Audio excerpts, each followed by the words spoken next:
This is Growthaholics.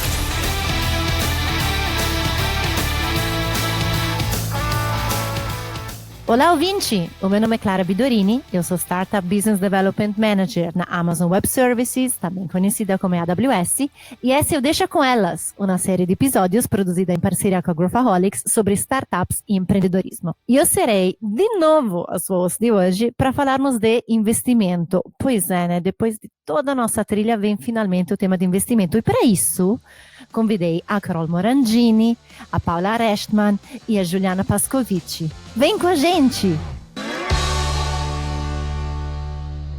O tema de hoje é investimento e vem depois de episódios em que falamos com CEO de startups que estavam em busca por investimento, outras que tenham acabado de levantar um cheque, né? No último episódio mesmo, a Eline de Paris comentou que a Privacy Tools, que é a startup que ela é CEO, acabou de levantar um cheque e ela foi a 1000ª startup da Bossa Nova. Então, incrível. E hoje estamos aqui para falar um pouquinho mais de investimento, que é o tal do investimento, né, gente? Quem que entende de investimento? Elas. Pois é.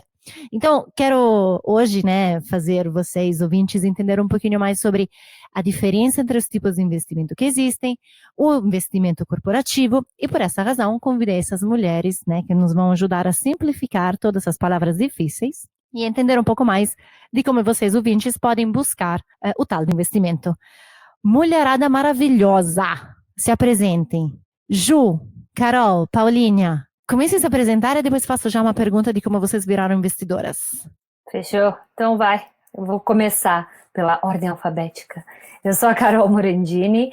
Atualmente eu estava como head de investimento e portfólio, gestão de portfólio da Wayra, que a Wayra é o braço de inovação aberta e Corporate Venture Capital, que é o investimento corporativo em startups do Grupo Telefônica, da Vivo no Brasil e da Telefônica no mundo. Eu estava porque hoje foi o meu último dia na Wayra, mas não tem problema, a gente vai falar sobre Corporate Venture Capital, porque a gente sai da empresa, mas não necessariamente a gente deixa tudo para trás, né? Então eu continuo olhando muito para investimento corporativo, e ainda não posso contar, mas assumirei novos desafios em uma outra grande corporação como líder de inovação aberta e ecossistema.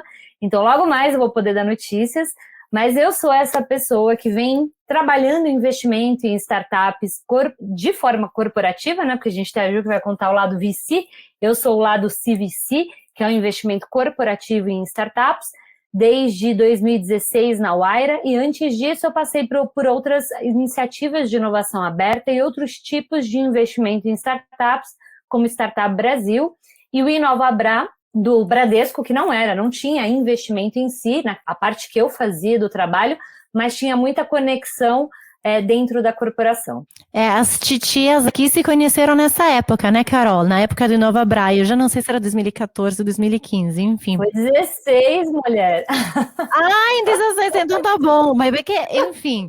É que a gente já se conhece há muito tempo. Não, mas é que o primeiro ciclo do InovaBra acho que até foi antes, mas enfim. Foi antes, mas eu entrei no segundo. E eu adoro, gente, que ela não só vem como vem com spoiler, né? Presta atenção, tipo assim. Pra onde será que eu vou? Pra onde será que ela vai? Ju, você também tem spoiler ou não? Eu não, eu só tô muito honrada de estar aqui e extremamente curiosa. Fala com a Carol, acho que desde que eu entrei na Domo, já fazem quase 4 anos, agora ela dá essa notícia aqui ao vivo, né? Mas, enfim, Juliana, trabalho na Domo Invest, né? Entrei como analista de investimento, já cobri essa parte, tanto relacionamento com o ecossistema, análise dos deals, fundraising para startups. Agora estou olhando para essa parte de BizDev e Value Add para o portfólio da Domo. Também ainda lidero essa parte de relacionamento com o mercado, né? Então, muito feliz em estar aqui com pessoas que já conheço, admiro muito. Obrigadíssima, amada. Paulinha, minha colega maravilhosa. Muito honrada também de estar aqui com 3 poderosíssimas do ecossistema. Bom, eu comecei minha carreira em tecnologia, né? Então, só estou voltando para o meu início, para a minha origem. Mas eu migrei para Venture Capital, já tem 8 anos que eu trabalho em VC. Fui uma head de investimentos também, assim como a Carol e assim como a Ju. Participava de board, acompanhei toda a jornada de investimento de várias startups, alguns exits, alguns failures, infelizmente. E atualmente trabalho aqui com a Clarinha, na área de Business Development, tocando a parceria com os principais investidores desse mercado Latinoamérica. E aqui a gente consegue acompanhar diversas teses de investimento e uma quantidade bem maior de startups. Ótimo. Gente, eu quero muito saber, como é que vocês começaram sua caminhada investidora? Tipo assim, vocês nasceram investidoras? Não, né? Tipo, a própria Paulinha acabou de comentar que, né, começou a trabalhar na área de tecnologia. Então, Paulinha, como é que foi essa caminhada, né? Como é que você conseguiu sair ou então continuar na sua área? Era um interesse esse que você já tinha? Enfim, conta como é que se vira investidora. Legal, Clara. Eu acho que ninguém nasce investidora, né? Acho que é um longo caminho e um estudo constante para a gente entender a lógica do mercado, as tendências. Eu acho que a gente nasce, sim, com esse desejo de transformar a sociedade através de inovação, né? Então, no meu caso, eu trabalhei sempre com tecnologia, que é uma área de transformação, né?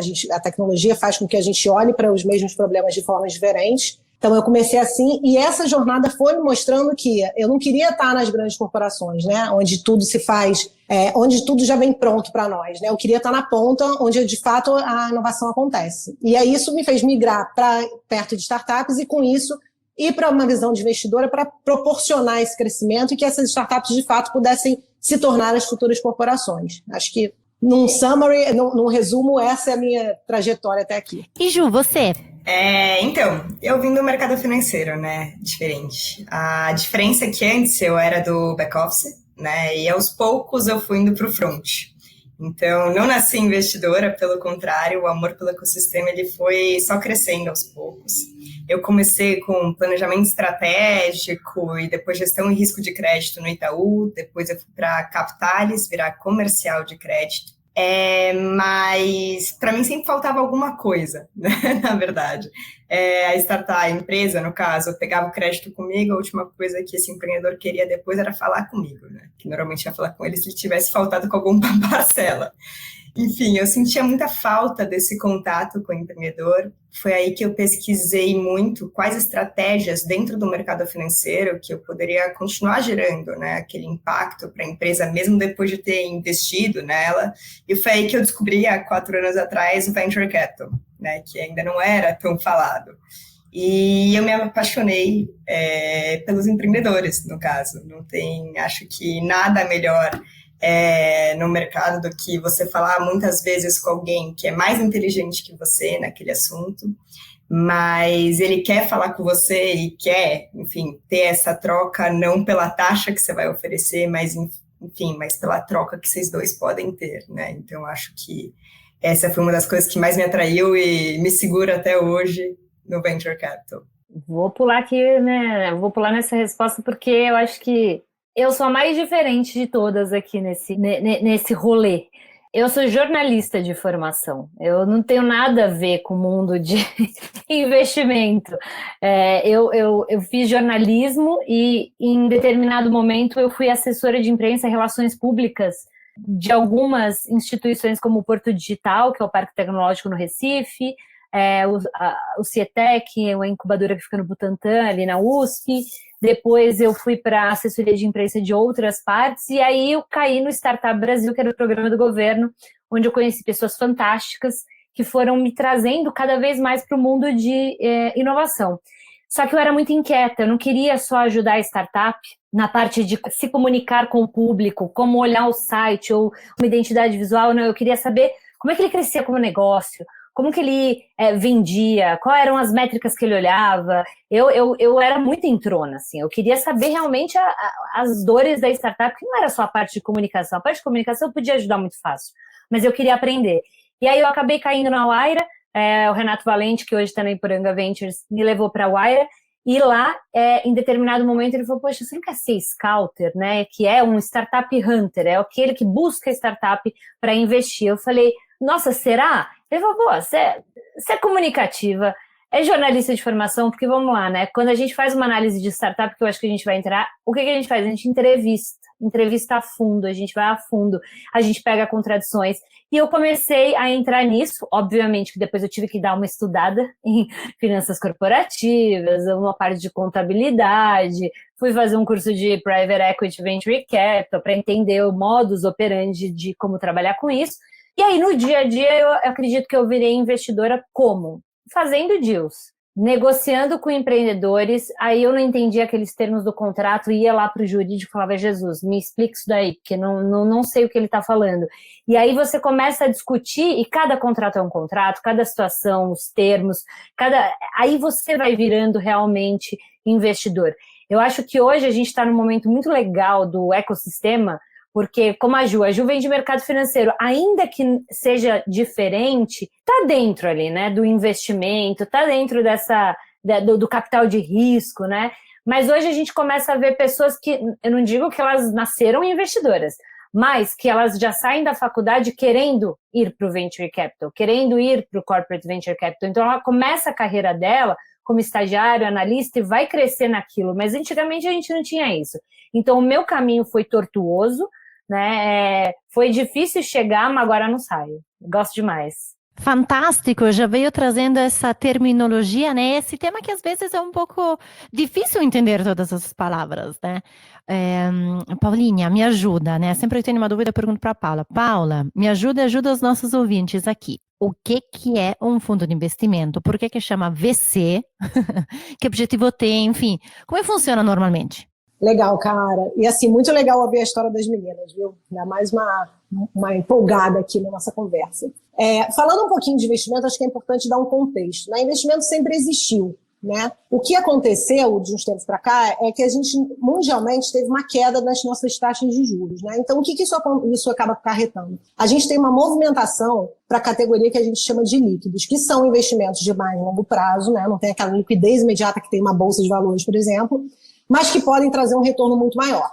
Então pessoal, sem poder ser rentista, né, sem poder botar o dinheiro e tirar no banco, a gente acaba tendo que tomar um pouco mais de risco, né? Então daí que nasce o Venture Capital, que nada mais é que capital de risco, uma modalidade de investimento focada em empresas que são iniciantes, jovens, mas que têm um alto potencial de crescimento e logo um alto potencial de retorno. O fundo nada mais é que um veículo para alocar esse capital. Ele é um intermediário, na verdade, né? Você tem numa ponta os donos do dinheiro, que a gente chama de cotistas, né? Que são pessoas que querem investir, mas não têm expertise, não são os especialistas naquele tipo de investimento. E você tem os fundos, os gestores de fundo que estão aí nesse meio do caminho, que vão buscar esses ativos, vão buscar essas empresas nascentes com alto potencial de crescimento para investir, né? Então o fundo é um veículo.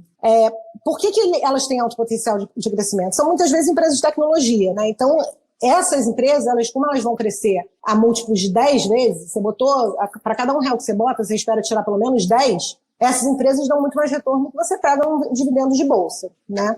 E eu acho que uma coisa que é muito legal de falar, que a gente está vivendo aqui no Brasil, é que quando a gente olha para o Brasil especificamente, a nossa relação de capital investido em Venture Capital em relação ao PIB ainda é bem baixo. Está bem abaixo de outros lugares que a gente vem crescendo, como Índia, China, Israel. Então a gente ainda tem muito espaço para crescer nesse tipo de veículo e para fomentar as nossas futuras corporações, né, de tecnologia.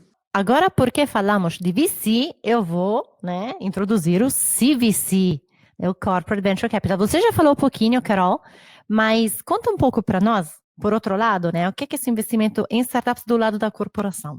Então, eu vou pegar aí o gancho da Paula. Segue sendo um capital de risco, né? Eu sempre brinco que se a gente quisesse estabilidade financeira e tranquilidade, talvez a gente iria para um tesouro direto, para um CDB, mas não, a gente faz o quê? Investe em startup que, de acordo com as estatísticas da Associação Brasileira de Startups e de outras, 80% das startups morrem nos 3 primeiros anos, então é realmente uma alta taxa de mortalidade, então a gente tem que saber selecionar bem.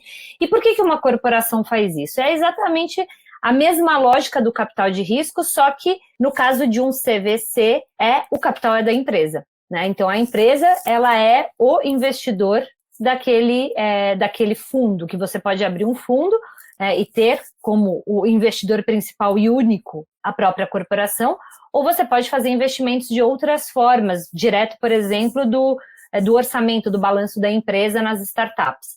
Né? Ou você pode ser um investidor em VC, então, que é o caso de uma corporação ser o cotista que investe dentro de um fundo. No caso da Telefônica, por exemplo, a Telefônica, que a gente chama de LP, Limited Partner, então é um dinheiro da Telefônica que fica dentro de uma gestora, por exemplo, como Madomo, Redpoint ou outras gestoras. No caso da Wire, a gente faz investimento direto nas startups, é um dinheiro, é um primeiro cheque menor, né, porque você tem outros fundos que é exatamente para entender como que a gente pode levar mais inovação para a empresa. Então, o foco um pouco diferente do VC, do capital de risco do Venture Capital, o corporativo, ele olha a startup e o potencial de crescimento dela, mas atrelado ao potencial de negócio que ela pode gerar para a corporação. Então, a gente tem critérios semelhantes, mas a gente vai ter mais um, que é, existe potencial de negócio, a gente consegue fazer com que essa startup, durante o período que está com a gente no nosso portfólio, gere novas receitas, tanto para ela quanto para a corporação, gere economia, eficiência operacional para a corporação. Então, a gente ainda olha esse ponto além do crescimento, da escalabilidade dessa empresa. Que aulas! Acho maravilhoso! Espero que todos vocês que nos escutam estejam entendendo cada vez mais um pouquinho sobre esse tema. De todo mundo, sempre aconselho de seguir, né, essas mulheres incríveis no LinkedIn, seus posts, porque cada vez mais vocês vão acompanhando suas atividades e entendendo, né, na prática tudo que a gente está falando aqui e ver como é que isso acontece na realidade. E Carol, você que, enfim, né, saiu hoje, esse foi seu último dia, mas você conhece a Wayra melhor que ninguém, né? Acompanhando ela nos vários países da América Latina, ao longo de todos esses anos. A Wayra tinha um posicionamento diferente antes, né? E foi mais recentemente esse posicionamento como Corporate Venture Capital. Eu queria muito que quem nos escuta, né, entendesse que sim, os players do mercado, ainda que sejam os mais pioneiros, sempre tem que ter olho no peixe, olho no gato, né? Sempre estar atentos a entender que se tem uma mudança de mercado, pode ser necessário uma mudança de posicionamento, né? A Wayra existe há 11 anos, vai dar 11 anos, então assim, até eu consigo falar bem, apesar de estar saindo hoje, porque eu fiquei praticamente 6 anos na Wayra. Aqui no Brasil, né, ela tem 10 anos, então metade da vida da Wayra no Brasil eu fiz parte dela. Né? A Wayra é um dos programas, a gente pode falar que é entre aceleração ou uma iniciativa de inovação corporativa, é um dos mais longevos que tem, porque começou em 2011 na Colômbia, veio para o Brasil e está em 10 países, né? Aqui na América Latina e Europa. A Wayra começou como uma aceleradora de empresas. O que era isso? Era você abrir uma chamada, trazer empresas, ajudar a acelerar de um ponto A para um ponto B, ou seja, as startups entravam de um jeito, a gente tinha um tempo de 6 meses a 1 ano para acelerar essas startups e elas crescerem rápido, né, e irem para o mercado. Como um investidor, né, porque a aceleradora, pelo menos antigamente, tinha um objetivo de investir em troca de participação acionária. Naquele momento, com um ecossistema, acho que trazendo até o que a Paula está falando, num ecossistema que não era líquido, né? A gente não tinha uma liquidez muito baixa, a gente não tinha o foco necessariamente de retornos a curto prazo. Aliás, quem quiser retorno a curto prazo provavelmente não vai investir em startup, não adianta, né? Porque não é rápido. E naquela época, 2011, 12, 13, em que o ecossistema ainda estava se desenvolvendo, era muito mais difícil. Né? Então, a Wayra começou a ter os grandes exits quase como um fundo, depois de 6, 7 anos de existência. Né? Hoje é um fundo, é um dinheiro que já se pagou, a gente já trouxe um valor muito maior do que o que a gente já investiu. Por quê? Porque a gente acreditou naquela iniciativa. Em determinado momento, a gente entendeu que o ecossistema estava amadurecendo e que muitos empreendedores ali em 2016, a gente começou a ver que vinham pessoas, não eram mais só aqueles jovens que saíam da faculdade para empreender. A gente começou a ver um empreendedor que ia para o mercado de trabalho, sentia uma dor e saía da corporação para empreender. Então, eram pessoas com 30 e poucos, 40 anos indo empreender. Nessa época, a gente sentiu que o mercado começou a mudar. E com isso, a Wayra, né, que a gente chama de pivotar, a Wayra começou a pivotar um pouquinho, que é mudar um pouco a forma como atuava junto aos empreendedores e como ela enxergava o nosso próprio modelo. Porque é isso, a gente sempre fala, se a corporação não inova, ela pode morrer. E isso funciona para um programa de inovação aberta, para uma aceleradora, para uma iniciativa corporativa. Portanto, em 2018, a Wayra deixa de ser uma aceleradora e passa a ser o Corporate Venture Capital, a iniciativa de inovação aberta da Vivo no Brasil e da Telefônica no mundo, tendo agora um objetivo muito mais estratégico do que financeiro. O financeiro realmente o retorno de investimento, retorno alto de investimento. Claro que como investidor a gente tem esse interesse, Mas no momento que você se torna um corporate venture capital, um investidor corporativo, você tem um interesse estratégico muito maior, que é gerar negócios para a corporação. Então, a mudança ao longo do caminho foi deixar de olhar a startup apenas para o retorno, para a escalabilidade, o potencial de crescimento, para olhar a startup como um potencial parceiro de negócios, uma estratégia corporativa da empresa, investir em coisas que fazem sentido, e isso ajuda a startup. Então, a gente, nesse tempo, entendeu que a gente precisava mudar, porque a gente precisava começar a usar o que a gente tinha de mais poderoso, que era a corporação. Fazer negócio com a corporação pode mudar a vida de uma startup. E enquanto a gente não vende a nossa participação, né, porque todo investidor tem interesse em fazer aquele negócio crescer, bombar, explodir e sair. Nenhum investidor quer ficar para sempre com a startup. Não é esse o foco do investimento. Mas enquanto a gente está junto, por que não fazer negócio? Por que não gerar receita para a startup e para a corporação? Essa foi a grande mudança ao longo dos anos. Obrigada. Super importante fazer essa explicação, né? E é super importante para quem que nos escuta, de novo, entender quem que precisa buscar para receber esse investimento, né? Ju, a nossa investidora aqui de VC de plantão. A Carol falou um pouquinho de cheque, a Paula falou um pouquinho de maturidade de startup. E eu escuto muito no mercado falar de estágio de maturidade, né? Então, queria saber, né? Faz sentido falar de estágio quando a gente fala de VC? Em que estágio, se sim, né, a Domo busca investidas? Boa, ótimo. Bom, a Domo é uma gestora de investimentos em Venture Capital focada no early stage, né?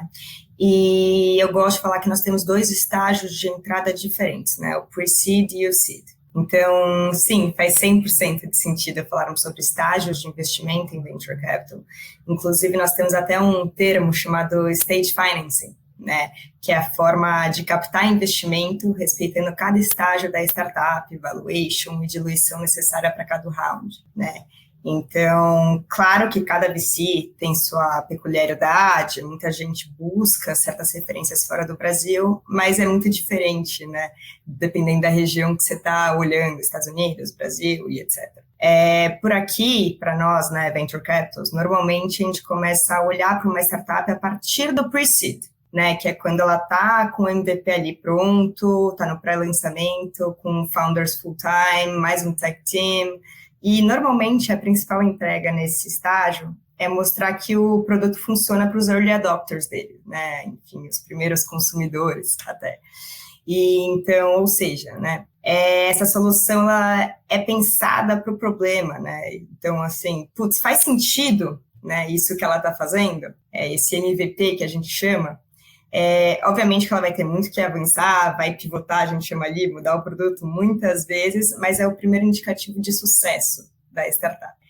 Depois a gente chama aí de seed, que é o segundo estágio que a Domo entra, que é se o produto normalmente já está no ar, já está com alguns clientes recorrentes, os founders estão full-time, já existe um time tech, normalmente um de marketing, vendas, depende do setor da startup, né? Se é um B2B, B2B2C, B2C, né? E a principal entrega nesse estágio é mostrar que o produto inicial se adequa ao mercado endereçável grande, né? Normalmente, para o fundraising, ela está crescendo na casa de 2 dígitos por mês. O grande desafio da rodada é provar que o mercado para essa solução é grande o bastante para continuar na trilha de VC, né?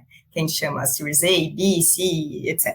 Então, caso contrário, o próprio empreendedor vai ter o próprio interesse dele mesmo de direcionar uma saída até para um estratégico, ou então falar, putz, não, quero continuar, vou continuar com um negócio meio lifestyle, que a gente chama, né, que ele vai tocando ali para a vida dele. E aí a gente entra ali no Series A, né, que o Product Market Fit da empresa já está comprovado, então todo o produto, o mercado já está 100% comprovado, o time dela já está mais robusto, e a ideia da empresa é que ela mostre que ela consegue expandir para novos mercados com novos produtos.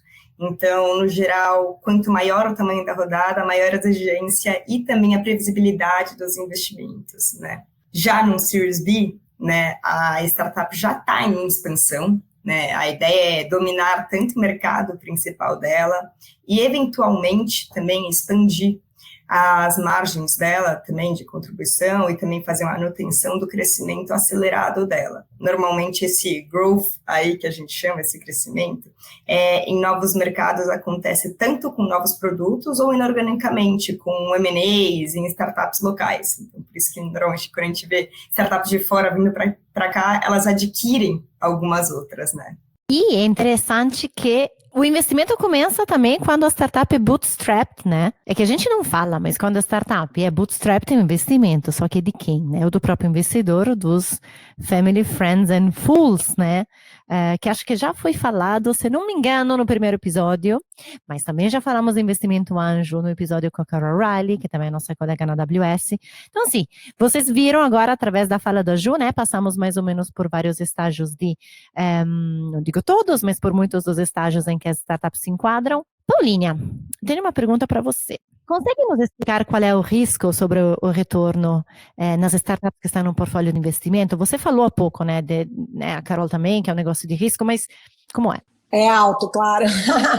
Então, como a Carol mesma já falou, num portfólio, a gente espera que 80% das empresas não vão dar certo. É um número muito alto. Então, de fato, é capital de risco. Porém, aquelas que dão certo pagam o retorno de toda a carteira, né?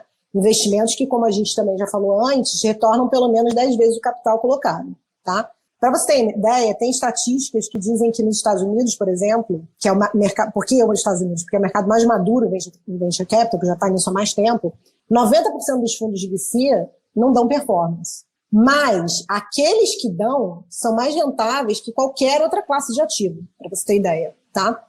Agora, eu acho que mais importante que falar de risco, né, porque estamos no mercado que é capital de risco, a boa notícia é que tem forma de mitigar, né?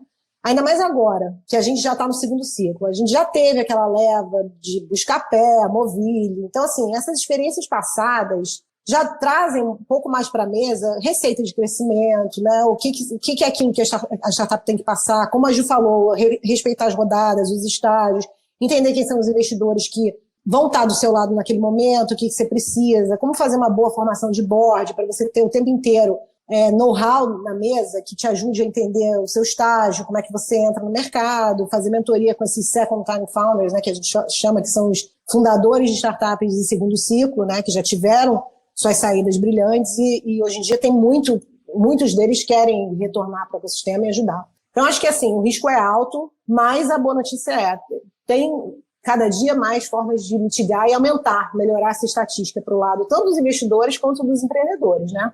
Muito bom, mitigar esses riscos faz super parte, né? Evidentemente. Agora, do ponto de vista de corporações, Carol, tipo assim, está aqui tentando entender também como é que se transpõe sempre todo esse discurso, né, do ponto de vista de relação com corporações, que tem um tempo, né, tem uma cultura diferente. A gente viu que de 2018 para cá, o investimento corporativo em startup cresceu no Brasil quase 20 vezes, né? Queria te perguntar, por quê? O que é que você, né, consegue nos trazer? O que é que as corporações mais buscam? Como é que elas conseguem mitigar um pouco desse risco? Legal, eu acho que, assim, não só o investimento, mas a quantidade de programas de aceleração, iniciativas com parceiros cresceu absurdamente no meio corporativo. Eu acredito que a gente tem diferentes tipos de empresas, né? Algumas que estão entrando e elas não sabem exatamente o que fazer, então elas estão ali fazendo uma parceria ou outra meio que para entrar, ver, ouvir de repente um pitch, né? Que é a apresentação da startup, começar a ter aquele contato, né? Para entender, mapear um pouquinho. Aí existem vários estágios também, eu acho que na corporação, né? Uma coisa. E a gente fala muito, na Wire a gente recebeu já muita empresa querendo entender como é que funciona, porque são mais de 10 anos, né? Começou como uma aceleradora e naquela época era muito para fomentar o ecossistema, era muito mais para fomentar o ecossistema do que para fazer negócio. Não se fazia negócio, era muito difícil fazer negócio porque as empresas eram muito, como a Ju falou, early stage, que é empresa muito iniciante, que às vezes tem 2 pessoas, 3 pessoas, não tem o produto rodando, não, né, ainda está em fase de teste. Então é muito difícil que faça negócio com uma corporação nesse estágio. Mas o que a gente está vendo é esse boom. Por quê? Porque eu acho que muitas, e a grande maioria das corporações, perceberam que elas precisam inovar. Elas precisam inovar, senão morrem. Falando de Telefônica, a Telefônica vai fazer 100 anos, né? quem não disser que deu certo, são 100 anos de uma empresa. Agora, imagina o quanto já foi o ciclo dessa corporação. Antigamente a gente tinha telefone fixo, agora não tem telefone fixo. Sei lá se vai ter o móvel e como é que vai ser o móvel do futuro. A gente não tinha fibra, agora tem fibra, daqui a pouco tá passando outra coisa aí pelos oceanos. Então, assim, a gente está indo para o metaverso, vai viver aí numa realidade paralela, não vai ser tão rápido, na minha opinião, mas vai. Então, as empresas, elas estão percebendo que elas precisam estar antenadas. As grandes corporações e as gigantes corporações, né, porque a gente tem alguns tamanhos de corporações, muitas vezes elas têm uma lentidão para testar produtos, para criar coisas. Às vezes elas usam muito dinheiro, vai testar, deu tudo errado. E a startup não. A startup é rápida, ela é ágil, ela testa, ela erra, você não percebe, porque eventualmente ela testou alguma coisa, ela já matou aquele produto, já está testando outro. A corporação não. Se a corporação testa uma coisa e der errado, o risco reputacional dela é muito grande. Então ela não vai fazer isso se não tiver passado por 500 mil aprovações, se não tiver tudo certo. Por isso que elas estão se juntando com startups, com programas de startups, para poder testar mais rápido, para poder usar da capacidade da startup de testar, ao mesmo tempo consegue trazer inovação. E a parte de investimento, eu diria que é uma das partes lá na frente. Se a corporação ainda não tiver tido um contato inicial, que eu concordo com a Paula, é mitigar. Como é que a gente mitiga? Começa a ter contato. Começa a conhecer as startups. Se você for fazer investimento, você vai ter que ter uma gestora, você vai ter que ter alguém que conheça, porque investimento, eu diria que é uma das partes lá na frente. Você tem que ter muito conhecimento, você tem que ter um time, uma governança no fundo ou no time que sabe lidar com aquela startup. A conversa, a forma de olhar uma startup é completamente diferente de olhar uma empresa já mais constituída. Então, mitigar riscos e trazer inovação, você precisa ter o time certo, né? Então, acho que a gente está num momento legal, as empresas estão cada vez mais interessadas, mas é preciso muito estudo, é preciso muita calma para entender como é que funciona esse mercado, né? Para que esse elo, essa conexão entre startups e corporações seja cada vez melhor e que dê cada vez mais frutos, né? Então, é isso que eu acho que a gente tem que trabalhar no mercado agora, mostrar tudo que está acontecendo, né? E que é possível fazer negócios e é possível ter bons investimentos nessa área. Tudo passa muito pela construção de pontes, né, de confiança. Então, né, de como uma corporação também pode se posicionar em busca, né, dessas iniciativas, mitigando o seu risco de ficar obsoleta.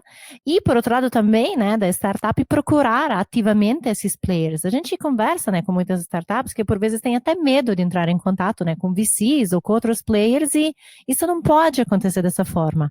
Ju, queria que você comentasse um pouquinho sobre isso, né? Tipo assim, qual é a relação, né, com o fundo de investimento? As startups podem entrar em contato diretamente com a Domo? Como fazem? E depois me conta um pouquinho, qual é a sua visão sobre Bootstrap também? Quero ouvir um pouquinho de você. Boa, perfeita. Na verdade, óbvio. Na verdade, por favor, né? Nós temos um time de Deal Flow lá na Domo incrível, tá?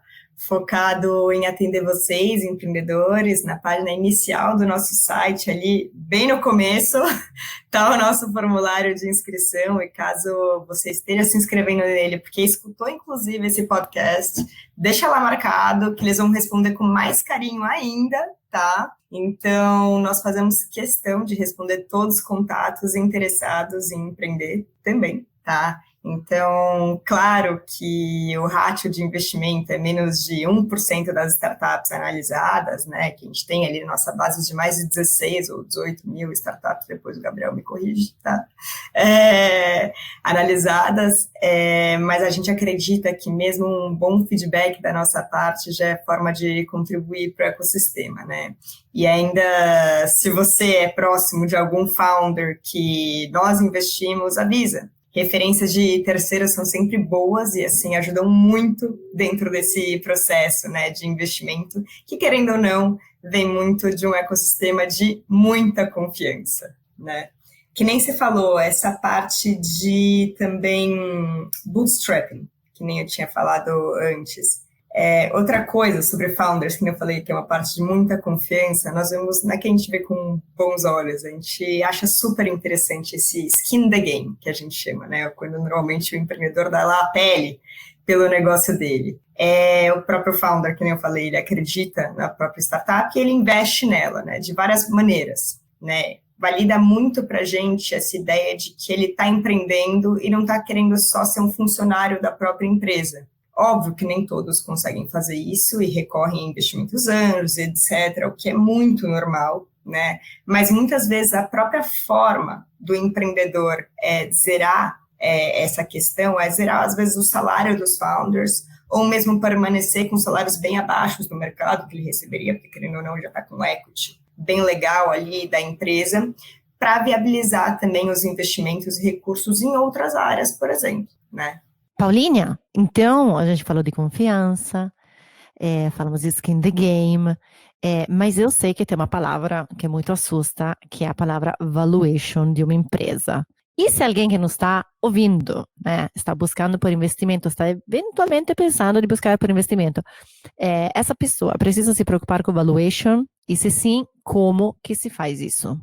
Bom, Clara, vamos lá. Primeiro, o que é valuation, né? Valuation é literalmente o valor de uma empresa. O quanto vale aquele ativo, né? Por que ele é importante? Porque é ele quem vai determinar o pedaço da empresa que vai para os investidores, né? Porque, assim, o investidor, ele retorna o dinheiro, ele coloca o dinheiro em troca de uma participação. E a forma como ele retorna é vendendo essa participação lá na frente por um valor maior que ele entrou, né? Então, o que é muito importante que os founders tenham em mente? Quanto mais early stage tá a startup, mais arriscada ela é, né? Porque ela ainda vai testar produto, vai testar mercado, vai testar se aquela solução funciona em escala, né? Então, o valor dessa startup, ele ainda é muito baixo. Não é nem porque é baixo, é porque ainda é muito inestimado, né? A gente não sabe se de fato vai atender aquele tamanho de mercado, se o produto vai performar daquela forma, se o mercado vai responder da forma como é esperada, como foi projetada. Então, é muito importante respeitar as rodadas e os estágios, que nem a gente falou antes, né? Porque quanto mais dinheiro o empreendedor precisar no começo, maior vai ser a fatia que ele vai dar, né? Porque menor é o valuation, o famoso valuation, né? Então, respeitando essas rodadas, por isso que a gente tem série A, série B, né? Se a gente respeita essas rodadas, é mais fácil que o empreendedor não tenha que chegar ao final da jornada tão pequenininho, né? E aí é isso que vai fazendo com que o valuation dele vá crescendo, porque cada vez mais, quando a empresa vai testando e passando por essas etapas, ela vai crescendo, o valor dela vai aumentando e ela vai tendo que se diluir cada vez menos. E quem que faz? Quem que ajuda a fazer esse valuation no mercado, né? Tipo assim, quero ouvir um pouco a Carol e já falar alguma coisa. Justamente, tipo assim, vocês fazem o quê? Pedem o valuation para a startup traz. Vou começar pelo Ju, depois você passa a palavra, Carol. Bom, no early stage, né, é engraçado a gente falar de valuation. Eu lembro que minha primeira semana na Dom, nós investimos em startups super no early stage. Eu virei para, enfim, um analista que estava lá, eu falei, Léo, me ajuda aqui para montar um valuation de uma startup. Ele riu, né? No caso, porque era uma startup que não tinha receita. Muitas vezes, principalmente nesse comecinho da startup, ela vale o quanto pagam por ela. Mas a gente tem que pensar, que nem eu falei ali no stage financing, que tem alguns limites. Tem algumas questões mais subjetivas que mudam um pouco o valuation da startup. Então, assim, muitas vezes você conseguir com family office, etc., um valuation muito alto, não quer dizer que você vai manter esse crescimento no próximo round. Então, você tem que tomar bastante cuidado, que é uma faca de dois gumes, na verdade, né? Então, tem muitos artigos, acho que para SaaS Solutions e soluções mais B2B, etc., é mais fácil da gente conseguir esse racional, principalmente quando já tem receita, mas no B2C é mais difícil.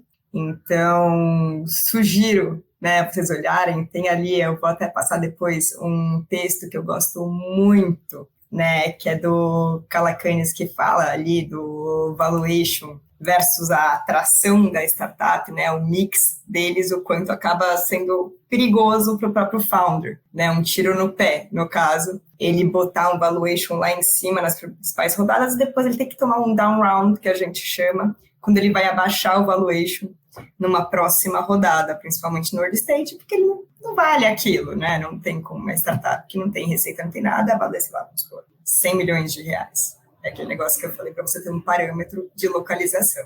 E eu só ia complementar com outro ponto, olhando com foco aqui de corporação, tá? Eu ia complementar o seguinte, que o equity, né, que é a participação acionária, é a maior coisa da vida da startup. É aquilo que você tem, é a sua joia. Então, você não pode simplesmente sair, né, diminuindo sendo diluído, diminuindo sua participação, porque, como a Ju estava falando, a Paula estava falando, você vai passar por estágios. Então, se você já começa muito cedo, perdendo 20% da sua empresa por um valor baixo, quando você for para o seed, vai vir mais um naco de 10%, 15%. Quando você for para o Series A, vai vir mais 20%. Quando você chega ali, você já está menos... você não tem a maioria da sua empresa, a maior parte da sua empresa já não está na sua mão. Você não vai conseguir continuar no staged financing, porque nessas etapas financeiras, porque todo investidor quer que você continue com a vontade de ter a sua empresa. Se você já não tem mais a participação majoritária da sua empresa, eventualmente você vai começar a desanimar, né? Porque você vai passar por boards, né? Por reuniões que são difíceis, porque o investidor ele quer retorno, ele quer que você cresça, né? Que todo mundo ganhe, mas é difícil. Então, um ponto aqui interessante é olhar para a diferença de VC e CVC. Como corporação, é super importante que a corporação seja minoritária, né? Por quê? Porque a corporação ela está lá para te ajudar estrategicamente, né? O VC ele vai entrar muito mais a fundo na empresa, nas métricas, no dia a dia, na corporação. Não tem decisão, a decisão está sempre no empreendedor, diferente do private equity, que você toma, né, eventualmente eles escolhem CEO e tal. Não, o VC não faz isso, mas ele está lá, lado a lado, né, porque é o que a gente chama de smart money, né, dinheiro inteligente. Então está realmente lado a lado com as startups para fazer aquilo crescer, porque é do interesse de todo mundo, que a empresa, né, exploda de recurso, de dinheiro, de capital. No caso do CVC, a gente também quer. Só que é complicado quando a corporação tem uma participação acionária muito grande da startup, porque os próximos investidores vão falar, poxa, será que em algum determinado momento essa corporação não vai tomar o poder da startup? Não vai acabar eventualmente adquirindo? Então o VC, na hora que entra, ele vai entrar e logo mais ele vai ter que sair, e aí a saída não vai ser mais de 10, 15 vezes, como a Paula estava falando. Né? Então, tem que tomar muito cuidado para olhar, né, o CVC ele ser realmente um parceiro estratégico da empresa, né, e ter uma participação minoritária para ajudar essa startup a crescer no mercado e conseguir captar mais investimentos com os VCs e outros até a aquisição, né? Aí a aquisição é 100%, é aquisição e pronto. Fantástico, eu gosto muito porque esses temas que vocês estão trazendo hoje, eles foram pseudo-introduzidos em outros episódios, né? Quando a gente estava falando de Product Market Fit, quando a gente estava falando de Growth, estamos falando justamente do quadro societário, de que né, pode inibir um investidor, um fundo de investimento ao buscar, né, uma investida ou outra. O que vocês estão trazendo hoje, finalmente, parece esclarecer todos esses pontos que vieram pipocando ao longo da nossa jornada com as nossas referências no mercado. Perfeito, ótimas dicas, Carol. A Ju também passou outras dicas, mas como investidora, deixa eu te fazer só assim, e qual outra dica você daria para quem que nos está ouvindo, né, fora prestar atenção, né, em ambos os sentidos, né? A Carol foi muito clara, tipo, cuidado com o que vocês estão propondo para nós estamos buscando uma parceira estratégica, e você foi super clara no sentido de cuidado não fazer um downground lá na frente. Dá outra dica para quem nos escuta, né, do que você aconselharia as startups não fazerem buscando investimento da Domo. Boa, lógico. Muitas vezes, né, o próprio investidor bate na porta de vocês sem que vocês estejam preparados para levantar um round de investimento naquele momento. Mas quando você definitivamente vai levantar um round, nós esperamos que vocês já tenham preparado, né, e tenham feito aquela famosa lição de casa. Né, desde procurar um investidor, né, a gente chama aí de investor fit, na verdade, que faça sentido para você, para a sua tese, para a tese da sua startup. Então, por exemplo, um gestor ali de fundos que já tem empreendido naquele mercado ou naquele, sei lá, o cara sabe muito sobre vendas B2B, né? Putz, você precisa expandir nisso. vai atrás desse tipo de investidor, se é isso que você está buscando, né?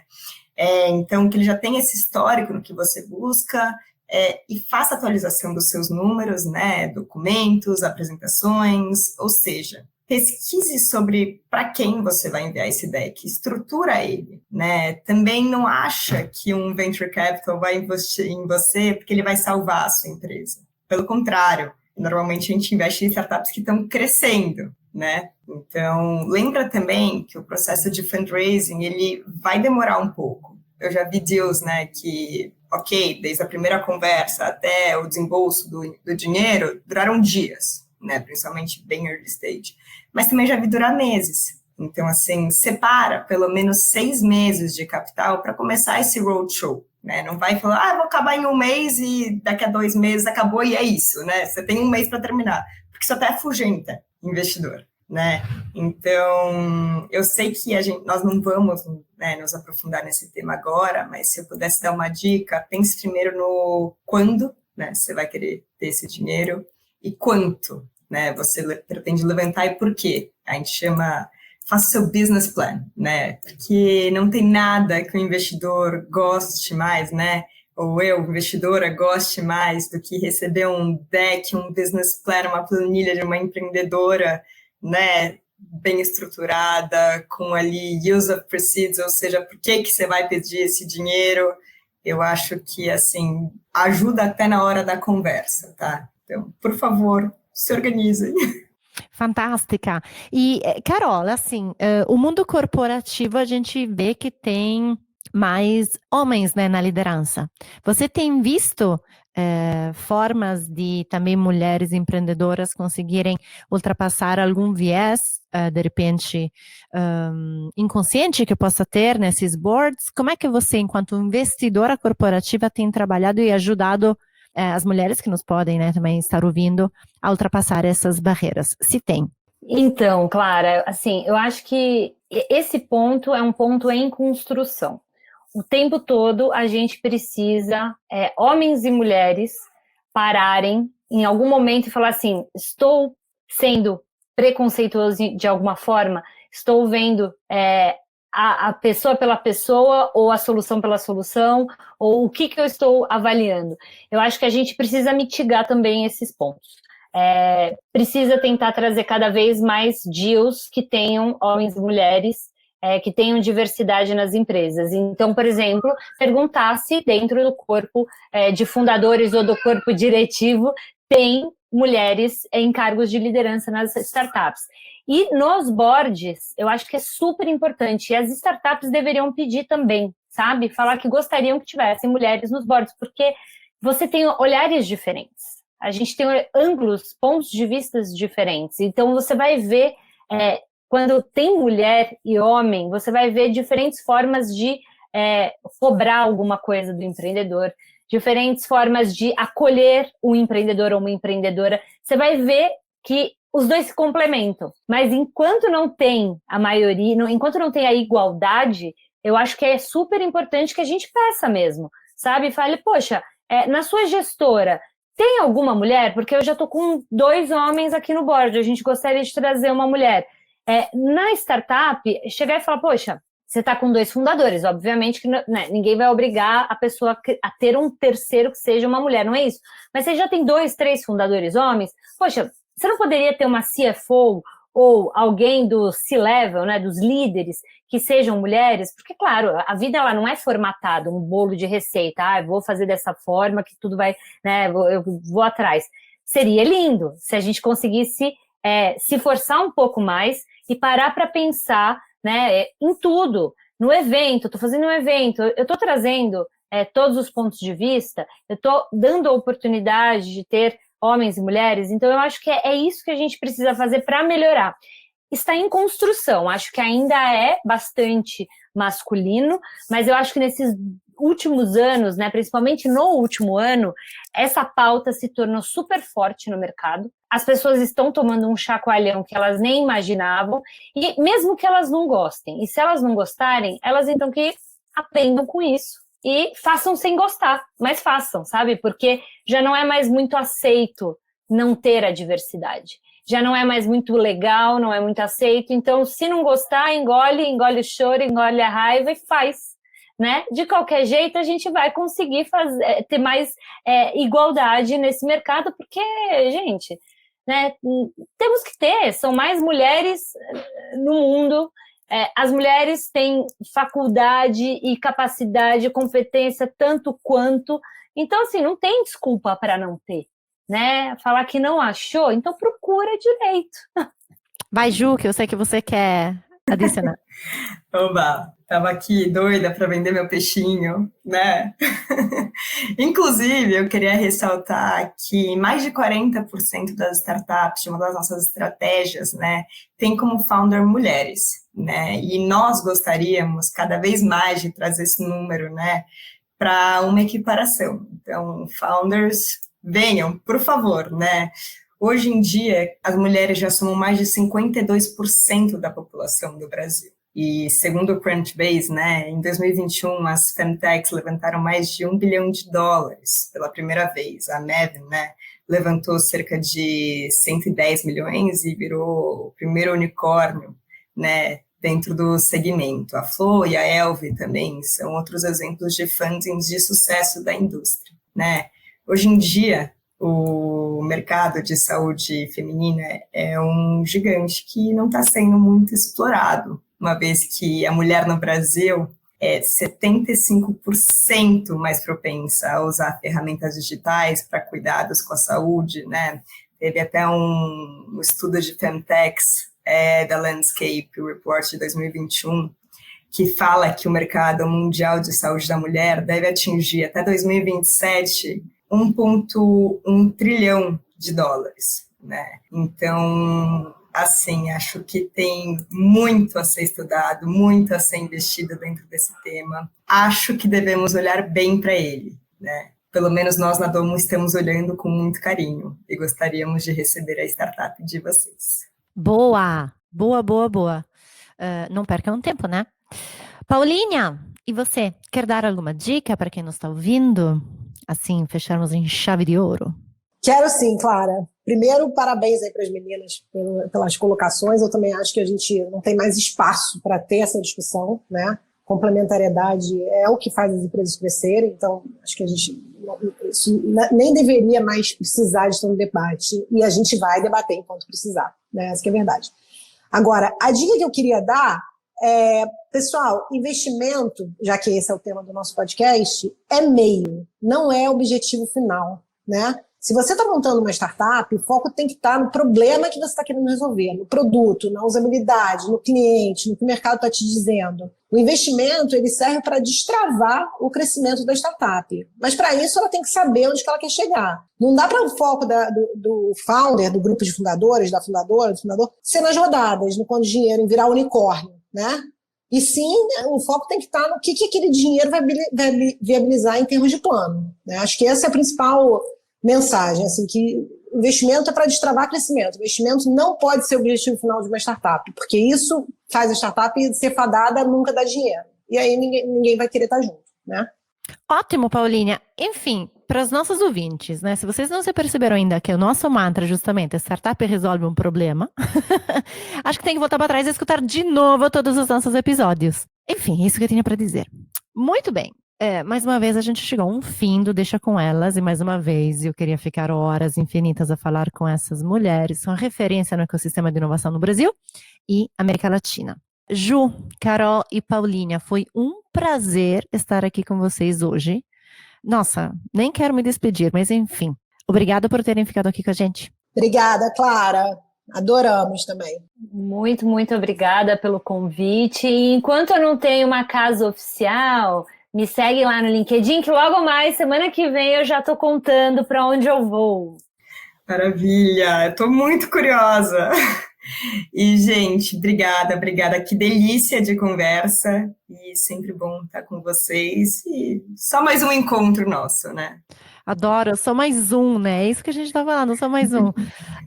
Obrigada por terem compartilhado todo o conhecimento que vocês têm. E para os nossos ouvintes, né? Nossas e nossos ouvintes, se vocês gostaram do episódio, divulguem em suas redes sociais. De novo, Na quinta-feira vocês vão ter mais um episódio da Growthaholics, mas nós, do Deixa Com Elas, nos ouvimos, né? Voltamos na próxima terça-feira. Até semana que vem!